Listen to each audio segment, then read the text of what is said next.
there are always pressures being exerted to go along with the orthodoxy of these mind viruses, whichever it may be.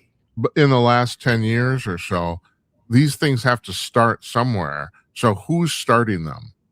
Well, so you're in Minneapolis. Let's take the kind of summer of horrors, You're right. 2020.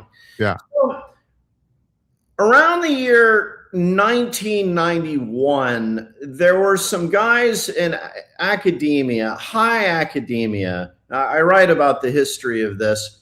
I'm just giving you one example, who start writing that, well, the Cold War's over, the Soviet Union lost. This seems to be discrediting of the theories of Karl Marx. Like, for example, Marx's theory of class warfare, class oppression, false consciousness. So there was a group of academics in the early 90s that started writing about, we may think that we've overcome racism in the United States, or at any rate come a long way to putting it behind us. It's no longer the Jim Crow era, open segregation. We've the Civil Rights Act was passed in 1964. It just seems like we've moved beyond racism. In fact, the country is still deeply racist. It's just so insidious. It's embedded into the very fabric of the country, and we just can't see it, but we're actually all deeply racist. So this was a kind of abstruse academic theory.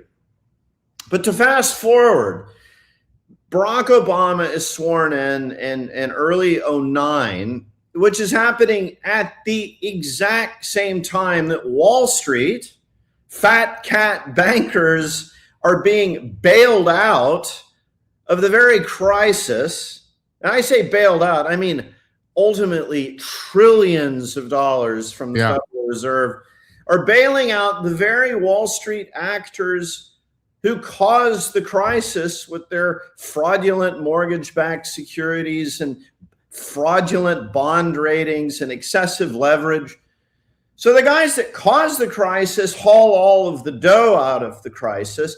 Normally, in the wake of a banking crisis, and this has happened in the past, sort of we, the people, say, well, who are the bankers that caused this financial disaster? And, why are none of them, being hauled before a court for fraud and massive damages? Well, Eric Holder, Obama's attorney general, did not prosecute a single Wall Street banker, even though there was abundant email evidence.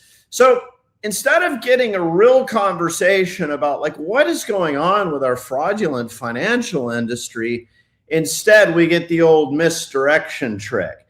The problem is not Wall Street bankers. The problem is racism, systemic racism. So those abstruse academic theories were then kind of dusted off and pulled into the mainstream of reporting. And so suddenly we're all racist. So it's changing the subject. It's a distraction. But the problem with all of this Marxist sort of abstruse academic theorizing is it's not very compelling. So what we see happening is, let's find dramatic incidences of a law officer who is apparently targeting a young black man because of racial animus. Not right. Because he's breaking the law, but that cop targeted that black guy out of racial animus. And so what you saw happen in Minneapolis was, now we have a drama. We've got Derek Chauvin. He's a Minneapolis cop. He does this restraining thing. George Floyd actually died of cardiopulmonary arrest. He didn't die of asphyxiation. No, he didn't. No. But who's paying? Let's not sweat the details. But except that Chauvin's still in prison. Right. But that video is just tune in. The mind focuses on that. I mean, it is rather distressing to watch. Oh, yeah, to watch, yeah. So that then becomes the psychological drama that seems to justify punishing the entire country for the actions of one law officer in Minneapolis. So, I tell people this, wasn't it remarkable? We're all locked down. We're told that we can't tend to our businesses. Our kids couldn't go to school in the spring of 2023, a school, church, whatever. You can't attend it. National emergency. We've got to stay at home until the vaccine is developed.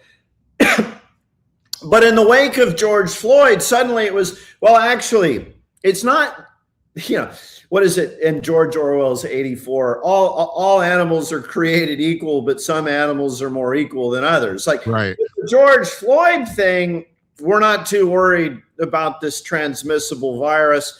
All of you young people can go protest this and set fire to things and throw rocks at cops. So that summer was like the ultimate marriage of the COVID-19 mind virus and this purported systemic racism mind virus. It kind of becomes a recombinant, virulent virus. Yeah, well, where does you do address this in your book? And also, you talked about Project Nightingale from the 50s and to the 70s. Yeah. I've talked about that on here a lot because you intimated it, and I've speculated too that it's probably still going on about the fact that journalists are getting paid by the CIA. But how does the press figure into all this? Because you're talking about like the summer of 2020. I don't know if the public so much bought all that crap, so much as the press relentlessly pushed it down the public's throat. Yeah, there are huge PR agencies. Edelman is one of them. There are a few of them who all of the big corporate news agencies work very closely with. Story comes along, whatever organized political interest in Washington decide, whether it be the DNC, whether it be some Republican thing. I actually think both parties are kind of opposite sides of the same coin in a lot of this. The uniparty, right? Yeah. But those PR agencies, they'll look at the incident that's in the news, they'll package it up, the whole story, the whole thing. They come up with a press packet for it. It's distributed to all the newsrooms. And then it's called, the propaganda technique is flooding the zone. They all simultaneously talk about this.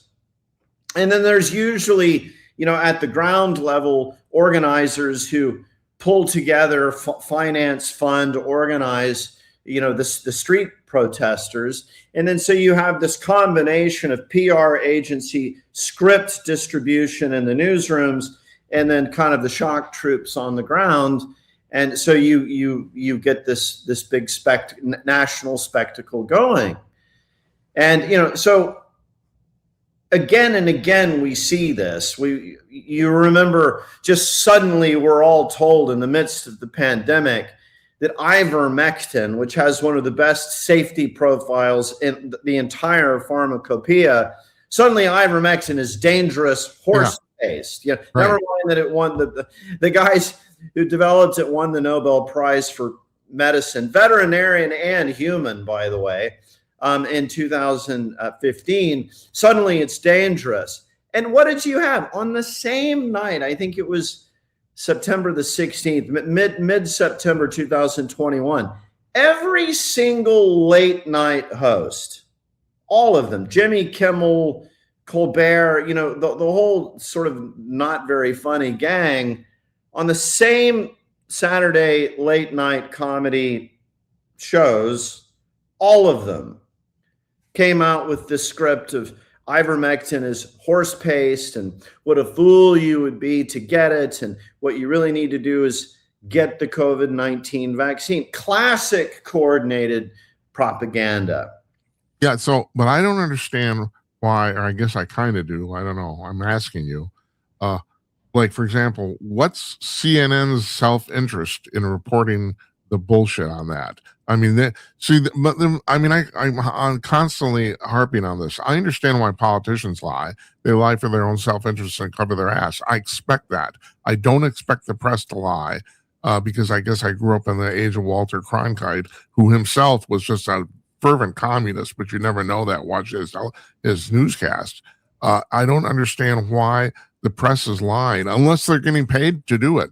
I don't understand. Well, let's take COVID. So first of all, the obvious thing is that by far the biggest sponsor of network and cable, the big network and the cable broadcasters, it's the pharmaceutical industry. So that's the first thing straight off the bat. Now, the Biden administration had a big federal government program called the COVID Community Corps that just gave money to, just here's a ton of dough to follow the official narratives that are being issued from the executive branch. Also, the Department of Defense and the CIA, or the national security apparatus, is very deeply involved, was deeply involved in that as well. And so our major mainstream media organs, they're not representatives of some kind of independent reporting. They have interest groups from which they receive their scripts, their march orders. Same thing with all of these stupid wars abroad. Same thing. Yeah, but they're not supposed to do that. I guess I'm just naive or something, you know. I'm reminded of Machiavelli and the Prince. He said men, the way men actually live is so far removed from how they should live that he who makes his judgments about the world based on how men should live is hastening his own downfall. We live in an immoral and corrupt time. I mean, maybe it was always thus. There are always good moral. Well, you do mention in your book the historical precedent for all this, and there's a lot of it. I mean, it goes back, millennia.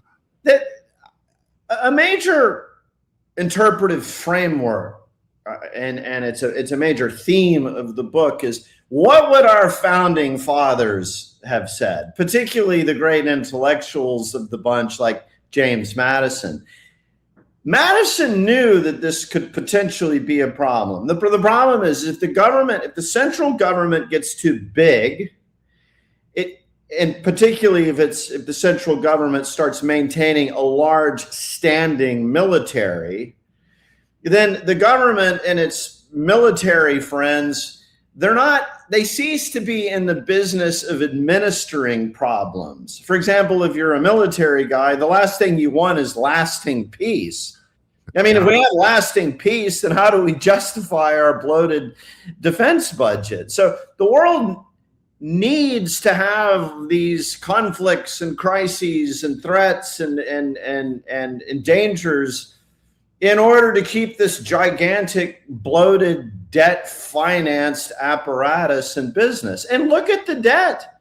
Look at the debt over the last 20 years. That's unbelievable. It's unbelievable. So I have economists on here all the time, and we got a lot of clicks on Murray Sabrin talking about. I asked him, what exactly happens if the economy collapses? It's like, and the thing that we can't go on. We're running up $4 trillion of debt a year on average. Yeah, we've reached the sailor. The sailor goes ashore. He starts off having a beer at the tavern next to the port. Now in terms of debt, we've reached the sailor just not. It's 3 o'clock in the morning, and the sailor just knocked down an entire bottle of rum and has just lost all control of himself. He's like in a brothel, so drunk that that's where our government is with debt. I mean, they've just all discipline has gone by the board. Right. But here you look at it. I mean, you understand it's like, well, you might as well get to the trough and grab as much as you can while the going is good. Look at COVID-19. It's kind of the test case of all of this. On March the 27th, 2020, Congress passed the CARES Act, the pandemic response.